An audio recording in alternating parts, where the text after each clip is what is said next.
Good afternoon, ladies and gentlemen, and welcome to Sporty's latest webinar on how to pass the instrument written test and how to pass it in less time and more efficiently. My name is Brett Kobe. I'm with Sporty's and honored to be here today to share some of my experience in preparing students for the knowledge test and how you can use some of the latest tools from Sporty's to prepare. That's our office there and our headquarters in Cincinnati, Ohio. We're actually at the Claremont County Airport. That's an aerial shot. We have many T hangars there. We have a flight school, very busy airport just outside the Cincinnati area. A little bit about me. I'm a senior vice president here at Sporty's, ATP flight instructor. I've been flying for over 20 years, wide range of airplanes from light sport aircraft up to a small corporate jet as a captain in a corporate flight department. And still do instruction here at Sporty's as well as a check airman and also specialize in instrument flight instruction. That's a picture there on a flight a couple months ago, actually in December. We were flying some approaches up in Dayton, one of those rare days when it was able to fly in low fog and low visibility in December without having icing conditions. I think we had 50 or 60 degree weather. So I always like to go out and practice approaches and try to stay current and aircraft like a 182 there. I also like to fly a Piper Aztec. So kind of want to share some of my experience in the instrument test prep process, but then also how it relates to what you'll be doing after you pass the test and pass the check ride as an instrument pilot and how that all kind of relates together. Quick presentation overview. What we're going to cover, talk a little bit about the actual instrument FAA written test, some advice from me based on my experience with students and my own personal take on it when I took the test 20 years ago about when you should actually take the test during your training. A couple quick housekeeping items here. We'll probably go about 30 to 40 minutes. We'll go through the presentation, and then I'm going to do a live demo using the Sporty's instrument rating course to show you in action my advice on how to use the best and latest tools out there to prepare. Everyone here listening is muted, so I can't hear you, but you do have a control to access a question feature in the GoToWebinar portal. I have another colleague of mine here from Sporty's who will be able to answer questions along the way. And we'll take some time at the end to review questions that come up repeatedly or those that we think can share with the rest of the group for more information. The webinar is also being recorded, so if you have to step away, not a problem. We'll have this up on the Sporty's YouTube channel no later than tomorrow morning, probably later today though, so feel free to sit back, relax. Again, if you have to step away, not a problem. Come back to this later and it'll all be here to listen to. So we're going to assume for the most part that the group has a private pilot certificate and you've done some private pilot training. You've taken the private pilot knowledge test. So you have a general feel of the training process. And the instrument training process follows that same kind of flow, essentially. Even though it is a rating, it's the same process as earning a private certificate or a commercial certificate, where you have your training period, both on the ground and in the air with your flight instructor in the airplane. There is an FAA knowledge test to take, which is our focus today. And it all capstones with an FAA check ride with a oral exam and then a practical test in the actual airplane to get your instrument rating, adding that on to your private certificate. Now, what does the actual FAA knowledge test look like? The actual stats and parameters are very similar to the private. There are 60 multiple choice questions, 3 answers for each question. You have 2.5 hour time limit, and it does require a minimum of 70% to pass the test. Quick breakdown here. This comes from the Instrument Pilot Airman Certification Standards, so you can reference this later. And the ACS is the guide for the instrument knowledge test, as it is for the private. So you'll see the knowledge areas throughout the K items, essentially, in the ACS, are what you want to focus on if you use that as an outline. But they also include an outline at the end in the appendix of the percentage of test questions on individual subject matters. And you can see a breakdown there that some range from 5 to 15%, 10 to 20, 5 to 10. I wouldn't really use these percentages as a guide on where to focus. You're going to focus in your test preparation, the study across the board, really. But it does give you an outline, again, of what to expect on there. And it's pretty practical. The regulations are the kind of the more rote memorization process. There's some more practical questions on cross-country procedures, instrument approaches, navigation. A lot of the weather items really should be an extension of what you learned in private. So the test preparation questions there should seem somewhat familiar. And then bringing that all together, safe and efficient IFR operations, aeronautical decision making, and CRM, some more practical aspects as you prepare for the test that you'll see some questions on those subject areas. Now, what can you bring? Same as your private pilot knowledge test, you can bring a mechanical or electronic E6B. Unless you're trying to go for an award, I'd recommend electronic to make that a little bit easier for you. There are questions that do require some time and performance calculations that'll make much easier. So like the Sporty E6B works well, the ASA version as well, just as long as you can pull the batteries out to reset the internal memory is all they're looking for at the testing center. And I do recommend bringing your plotter if you still have one. You're not going to be measuring courses like you did on the private test. You're not going to measure distances, but there are questions where you have to line up VOR radials, and just having a straight edge makes it a nice little tool. And again, you can't mark in the actual book, but you can mark on the overlay paper that the test proctor will provide. And again, having that plotter makes it a nice way to make sure your lines are straight and being as accurate as possible. Like with the private, there is the Airman Knowledge Testing Supplement dedicated just to the instrument rating. So this is all your figures.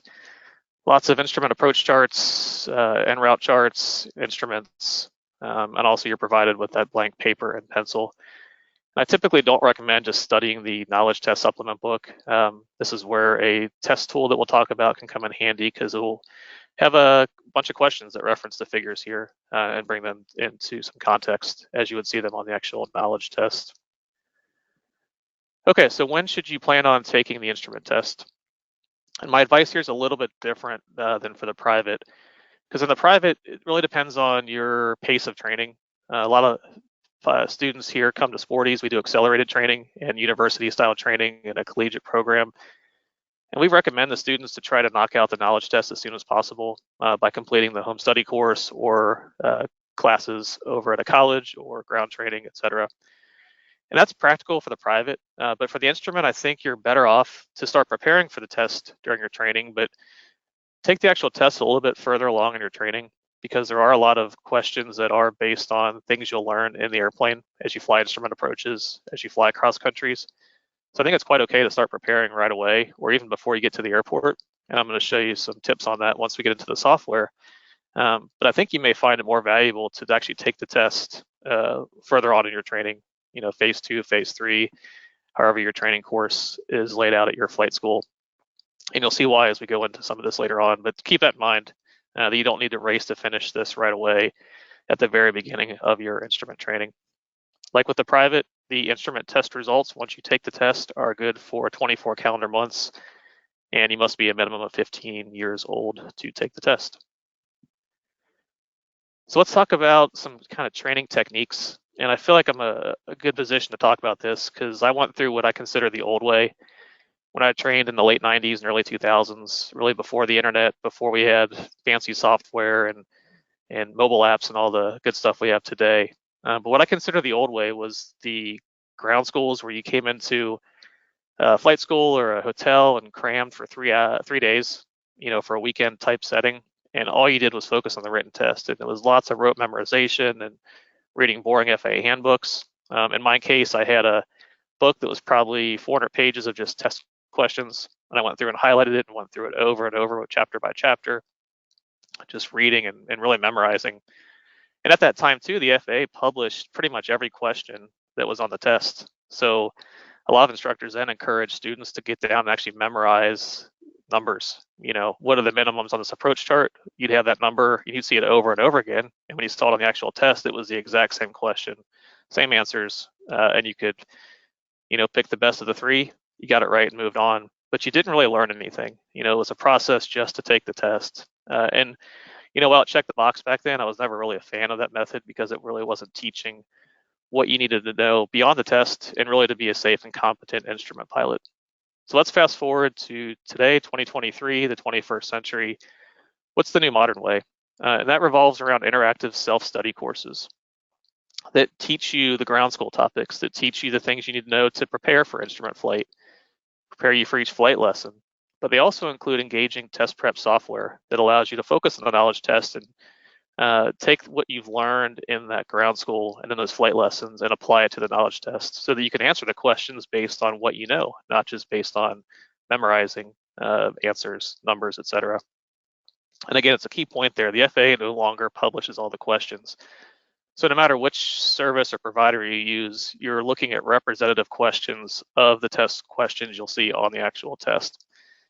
And I think that's a good thing. Again, you want to learn the material, you want to be able to answer the questions. And I've watched this instrument test change over the it's been 20 years since I took it. The questions really are much more practical now, utilizing modern approach charts, modern en route charts, more critical thinking, scenario-based questions on what to do in certain scenarios, and less archaic and abstract and irrelevant questions that I think I saw a while ago. So I really do think there is value in learning the material and using this type of full study course. So again, key point, this is not a process of just rote memorization to pass the test. Again, you want to learn these key important concepts over the course of your training. And again, you're going to see these in both the ground training that you do on your own with the personal study course, but also find takeaways as you do your flight lessons that will apply to the knowledge test questions. So it's really a non-event then when you see them during the actual test, because you've been in the airplane, you've flown it, you know what to look for on the charts and how to think. So when I talk to students and they're looking for suggestions, my biggest point is to look for much more than just a test prep course. And the focus of today's presentation, of course, is on the Sporty's instrument rating course, which really fits that description. The focus of the course is on HD video training over 12 hours, taking you inside the airplane to see what approaches look like, to see what weather looks like, to see how to use all the resources with air traffic control, how to use the latest iPad apps, how to use data link weather, all these tools to make you a safe and competent pilot, which is how we fly today. We take off an aircraft typically with one or more glass cockpit flight instruments. We have our iPad with digital charts, and we have data link weather displayed on one of those platforms, whether it's in the cockpit or on your iPad. And that's how we teach it here in the course and Sporty's pilot training course. And if you've used our private pilot training course, this is really an extension of that, where again, you're going to see lots of video cross countries across the United States, seeing what instrument flying is really like. Now, a big component of that, of course, is the FAA Knowledge Test Prep, which is what we're going to demo here shortly and show how to prepare using, where you can go in and study representative questions to get you ready for the actual knowledge test. A signature part of these courses also is our video flight maneuvers guide, where you can go in and study step by step how to fly each type of instrument approach, how to brief it, what to look for. And then a huge supplement to all this is the digital FAA handbook library. So all your resources like the instrument flying handbook, instrument procedures handbook, whether you like it or not, the federal aviation regulations are in there. You have to know what the elements are that apply to instrument flying. And then we wrap all this up with a check ride prep section, where you can go in and simulate the oral flight test with an examiner, prepare you for what it's actually like to do the flight test, and then kind of bring all that together with the Airman Certification Standards, the ACS, to really make sure you're fully prepared for the check ride at that point. Now, why does it benefit you as a student? Well, some of it should be pretty obvious. It's going to bring a lot of these challenging concepts to life. Most of us don't like to sit down and read textbooks cover to cover. There are very important parts. I'm going to talk about how you can integrate some of the textbook aspects, but you're probably not going to stay as engaged and get through it and take out the meaningful parts of it. I really think the FAA handbooks are really very beneficial as a supplement to find key points that you want to dive deeper into, but not as a core training resource. Of course, you're going to save time and money by being prepared for each lesson.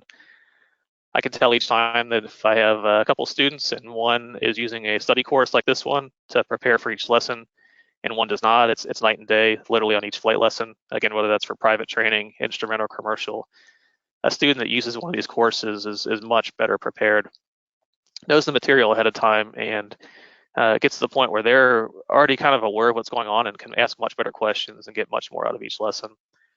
And of course, that key component, the self-study preparation tools for the knowledge test. Now, another feature we've added recently with the Sporty's program is a flight instructor monitoring aspect. I think this is really helpful too, especially on the instrument rating, because your instructor can go in and see your training progress, which lessons you've completed in the course, but they can even dive deeper and see how you performed on your test preparation. They can view your practice tests that you've taken on the course and see your performance based on categories and even drill down into question by question. So this is a great way too, as you take tests and you may have some questions. The course does include an Ask a CFI feature, so you are able to ask the flight instructors at Sporty's from your course itself if you have a particular question. But you're also probably working side by side with your instructor, and they can see questions or categories you may have some difficulty on, and they can access that very easily. So these flight instructor tools are a huge help, and I'm saying this from the other side of things as an instructor. Being able to monitor my students' progress is really a big deal, and is a game changer when this is released, to be able to motivate them and see how they're doing, not just in the test prep side, but in their regular course lessons as well.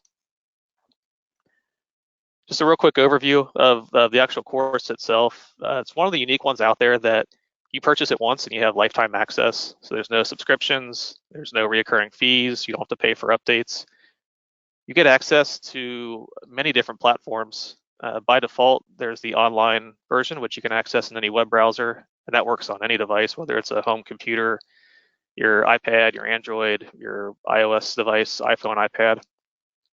But it also includes access via dedicated mobile apps. So we have a dedicated app for your iPhone and iPad in the Apple App Store, a dedicated Android app in the Google Play Store, and then 5 smart TV apps, which includes Apple TV, Roku, Android TV, Fire TV, all options there, and Chromecast that you can use to access your courses. Everything stays in sync, so it's great to move around. And I think it's really neat if you can watch at home on the big screen TV. You might be able to engage some of your family or bring them into the training process. But a great way to kind of bring that training process back to the TV, like we all started in the VHS and DVD days, but now do it via HD video streaming. And again, single purchase, lifetime access, and we're constantly updating these programs, so you'll always have access to the latest information, whether that's video training or the latest FAA test prep questions that we come up with as we see new content being added to the actual FAA tests themselves.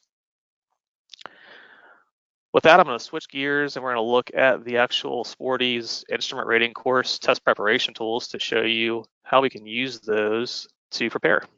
So I'm looking at here is the online version of the instrument rating course. By default, we're taken into the video training section. You can see there are 7 chapters, and these are broken down by various sections of instrument training.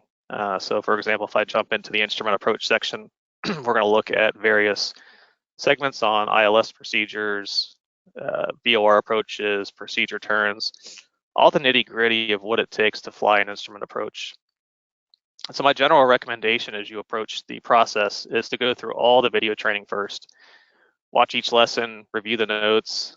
There are quizzes built into each lesson so you can review key points. There's section notes.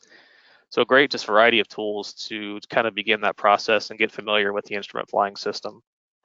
Now, admittedly, this is a more complex part of flying compared to private pilots. So some of it's going to be overwhelming. Some of it's going to seem like a lot's going on there. But this really is, that kind of graduate level aspect of your flying career, getting an instrument rating. So you will have to study some of this multiple times to really let it sink in, especially if you watch some of the videos and take some of the lessons where you haven't been in the airplane in that actual situation. And that's okay. That's the way this is supposed to work.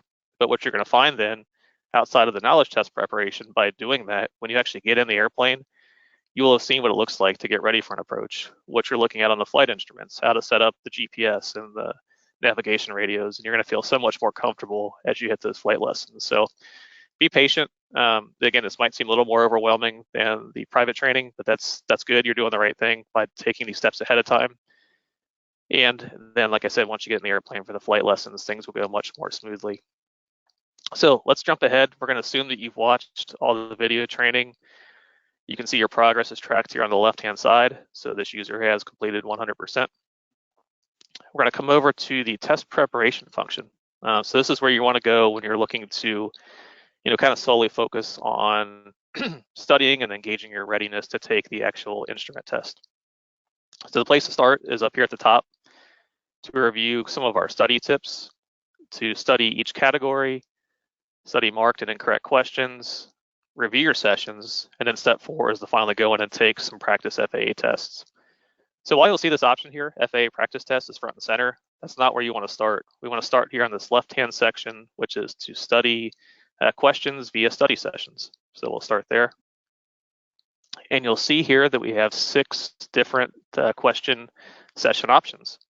Specific categories of questions, random questions, our signature smart study option, the ability to study only marked questions, study questions you've only answered incorrectly, and then a powerful search feature.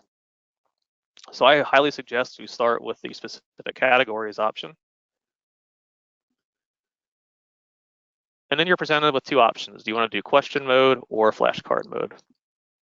The difference here is question mode is going to present the traditional multiple choice style presentation with a question and the 3 answers, whereas flashcard mode is more like a Quizlet style, where you'll see the question only on the front of the flashcard, leaving you to try to think of the answer on your own without being distracted by any of the answers.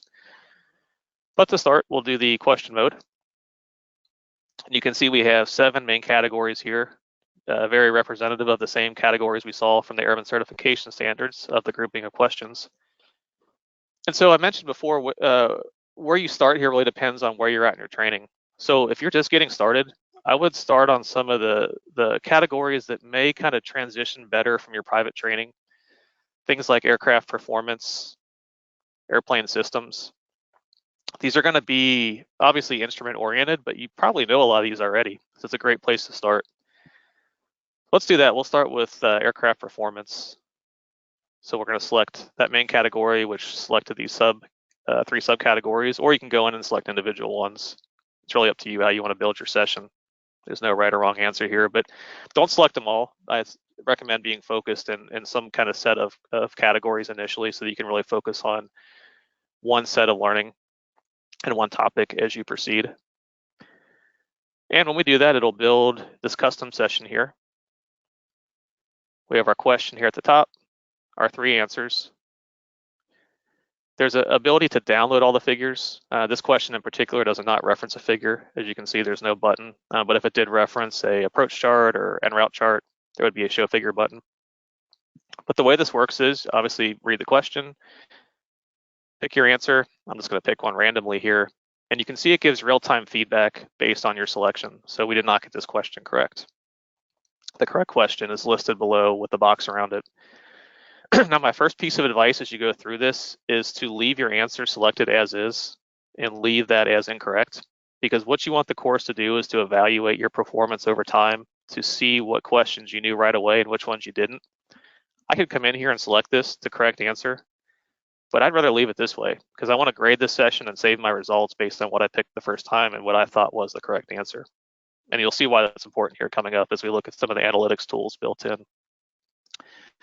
Now, what's very important is each question, or each answer, I should say, has a custom explanation written by our team of instructors here at Sporty's. It's very important as you go through this, and if you don't know the answer or you got it wrong, this is where you can really achieve some learning and understand more about the actual material by reading the explanation to know why that is the correct answer and help to understand better so that you can answer it correctly the next time. Now, each answer also includes a link to the reference material. So if I click on Aviation Weather Handbook, Chapter 6. It's going to load it up in your course in our PDF viewer. So you can come in here and then study more about that particular question and answer if you want to know more about it. So it's really up to you and your level of how deep you want to dive into understanding more about that question and that answer. So here's an example here where we have a figure. If I click on that, we'll reference the actual figure itself. And this is the exact same figure that you'll see on the actual instrument rating test. So you can reference that. You can enlarge it if you want in a new tab. Might be helpful for some of those approach questions where you need to see more detail. You can save it. You can print it out and mark it up. All completely up to you at that point. So we'll say we get a couple right, we get a couple wrong, just for reference. You also have the ability to mark questions, and I highly recommend you take advantage of this feature also. So let's say you find a couple questions that really you just do not understand. You've read the explanation, you've read the reference material, but it's really just not sinking in. You can mark the question by using this mark button here. You'll see it flagged over here on the left-hand side. That'll allow you to return to that question later for additional study. Your instructor can also see that on their side when you mark questions on a practice test, so it can help reference that again later as well. But use that tool. When you mark a question, it'll stay marked the entire time until you unmark it. So no matter where you see that question again, it'll always remain marked, giving you lots of flexibility with how you do that. So typically we would grade the session. Obviously, we're not going to complete 85 questions here. We have 82 unanswered, but that's okay. We're just going to show you how this whole system works. And after each session, when you grade it, you're presented with the same options here, providing you, again, lots of flexibility. So you can review the entire session with review all questions.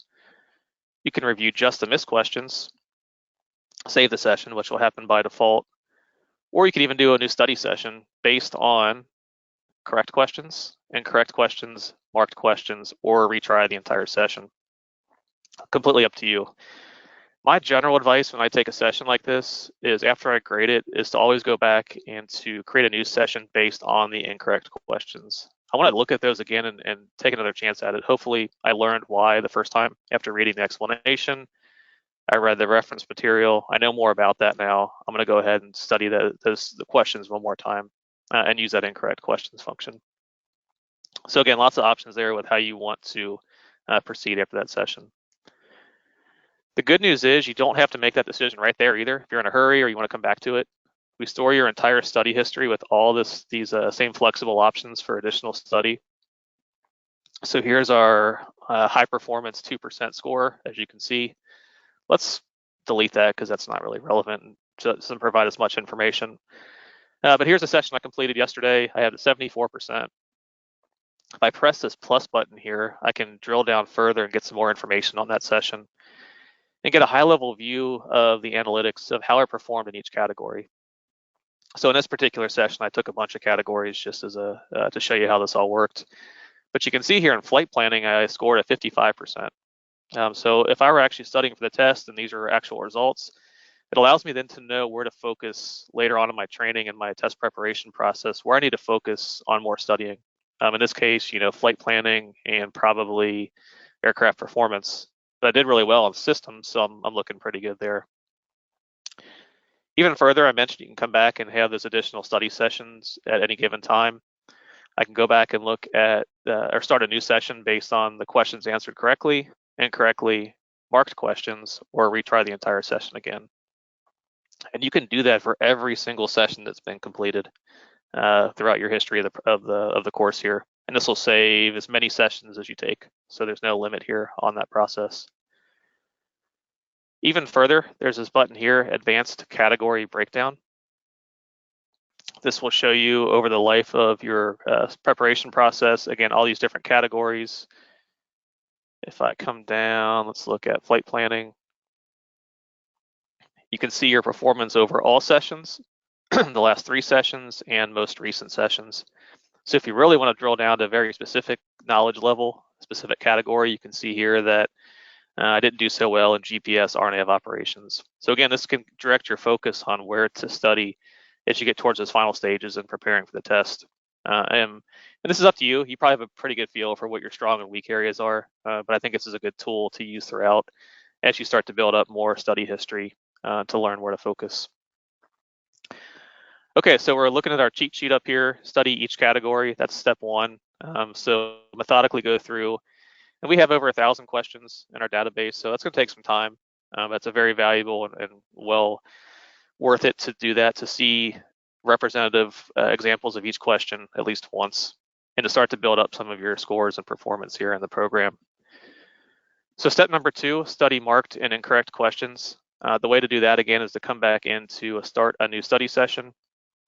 And maybe you don't have time to review your past category breakdowns and your analytics, but you just want to focus, use the course to help you focus on your weaker areas. And that's where smart study and incorrect questions can come in. Both of these will allow you to focus on your weaker areas. Smart study will go ahead and look at questions you've answered incorrectly over and over, or categories of that are weaker performing, and build a session based on questions from those groupings. Incorrect questions will focus only on questions you've always answered incorrectly. So again, a great way to come in and do that. So if I, for example, select incorrect questions, come in here, give me my question and flashcard mode options, and you can select the amount of questions. So I could do as few as 5, as many as looks like 86 falls into that category grouping. And remember too, I'm showing you the online course. All these features and tools are available in the mobile apps also. So you could do this exact same thing on your iPhone, your Android phone, your iPad, and the native apps. And I think that's a very powerful feature because I like to watch video on my laptop or on my smart TV at home, but I like the experience of studying for the practice test on a phone or tablet. And again, all this data, all these scores stay in sync. So if you do it on one device and come back to the other, you'll see the same progress show up on all the devices there. So lots of flexibility in how you choose to study. I'll point out question search last here, just because it is a nice feature. If there are some topics or a keyword you remember, ADSB, or hey, I remember there's a question that had an intersection named false, I can add that question. So you can make your own custom study session here or find questions that tripped you up that maybe you don't exactly remember where they were. So question search, and you can make a 1 question study session if you'd like, but a great way to go back and find some of that options for additional study options. Number 3, we mentioned quick review options. Again, that kind of goes back to if you just want to try some random questions, again, just to see where you're at with things. Or again, that smart study option to focus on your weaker areas in your final review. Then, at this point, you're starting to feel comfortable with the allotment of questions. You're reaching towards the end of your training. Now's the time to start taking some actual FAA practice tests, some representative tests of what you actually find at the FAA testing center. We have some questions here. A lot of students ask, can I take one of these right away? The answer is yes. You can't do any wrong by taking a practice test. You can take as many as you'd like in the course. We don't penalize you for low scores. What we're looking for the completion of the course is for you to get at least 2 80% scores or higher as you proceed towards your endorsement. But don't feel bad if you get a couple 50 or 60 or 70% scores early on. That's not a problem at all. And you can take as many as you'd like.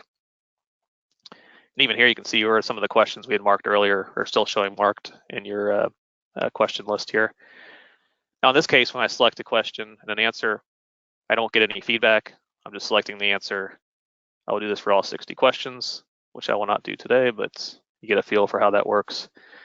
Answer all 60, then hit Grade Session, and you'll get your real-time results of how you did on that session.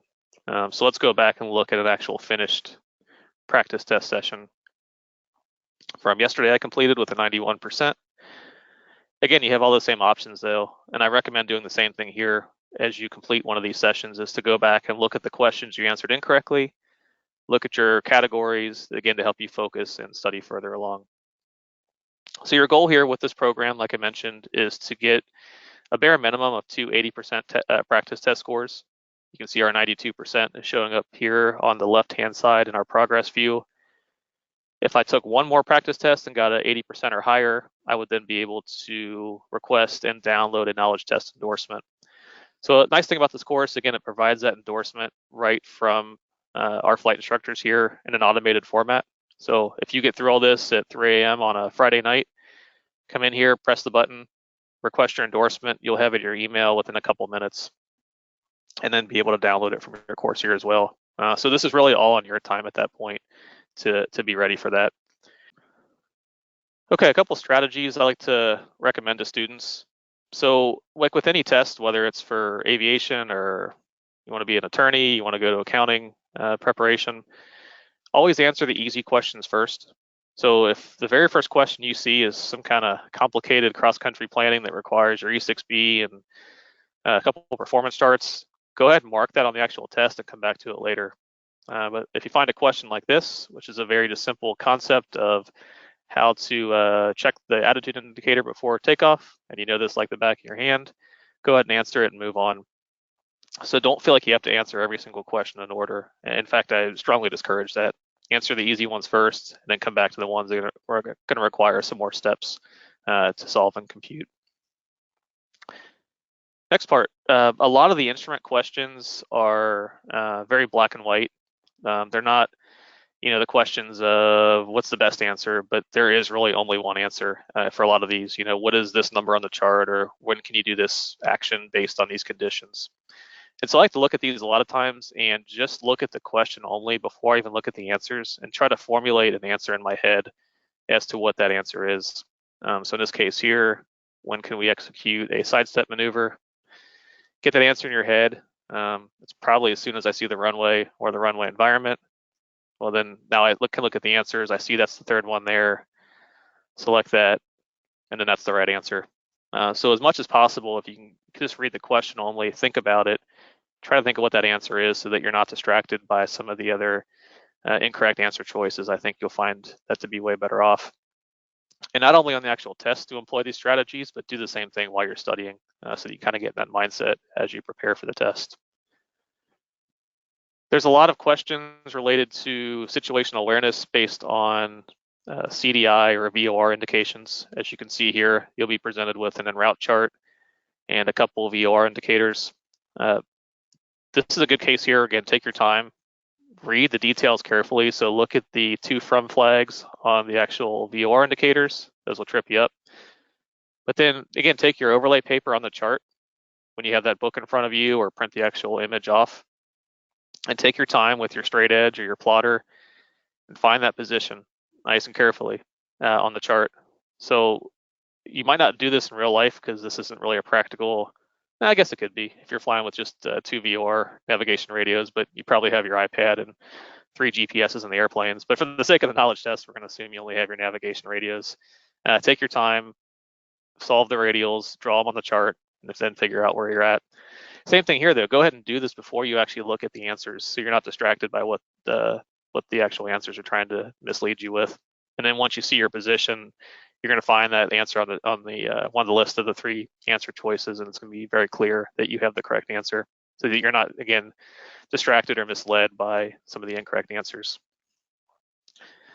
Another example here, again, I mentioned these are black and white type answers. This is a question asking about an altitude on when you should initiate a missed approach.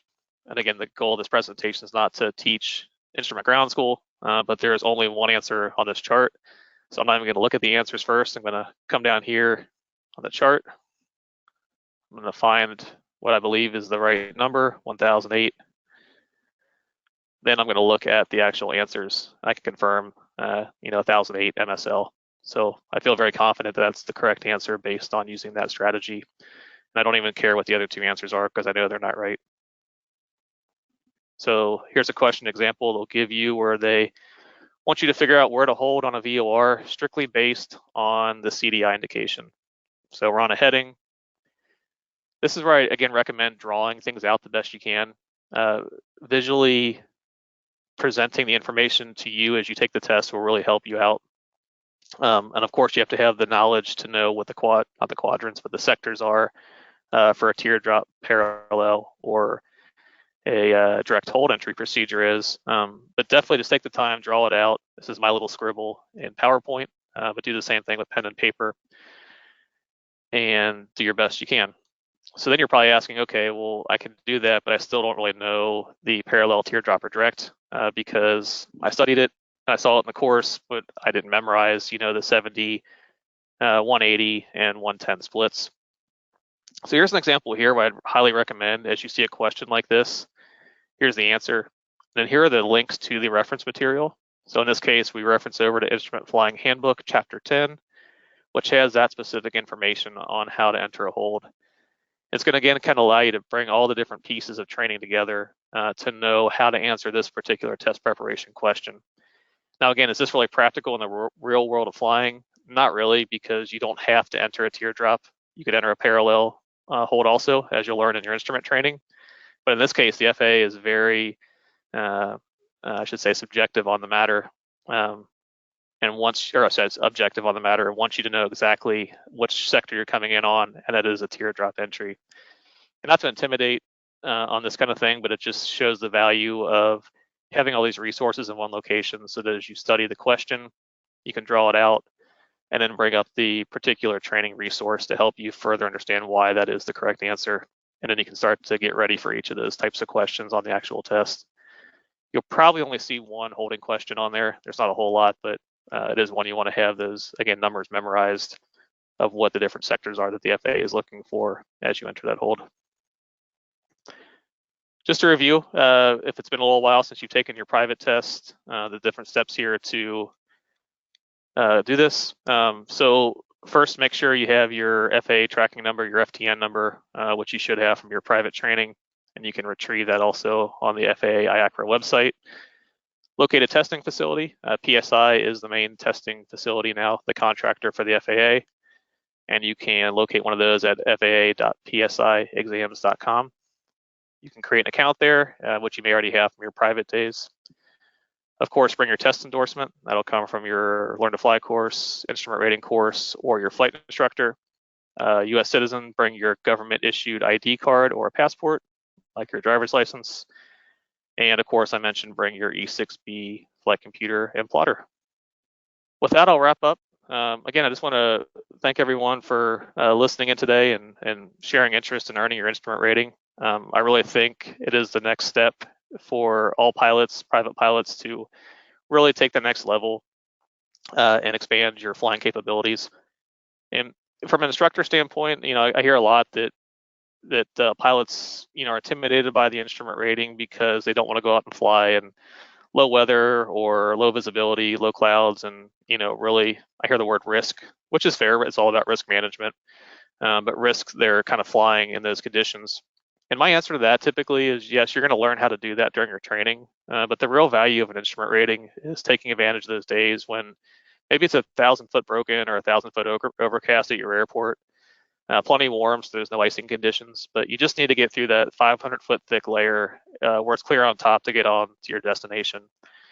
And your destination may even be clear, just to get out of your airport, your local airport environment after a front had passed or a warm front is nearby. And visibility is great, but just got to, again, break out through that layer. That's what an instrument rating is all about. Or maybe en route, you need to fly through a couple clouds just to get from point A to point B. But whether the destination is VFR. And I think that's just a really good tool and option to really increase the flexibility and make more use of your private certificate. So again, here I have just a couple pieces of information on the courseware we covered today, which is the Sporty's instrument rating course. And you can learn more at sportys.com/courses. With that, I'll wrap up and thank you everyone for attending. And again, a recording this will be available later today or tomorrow morning at sportys.com/webinars. Thank you.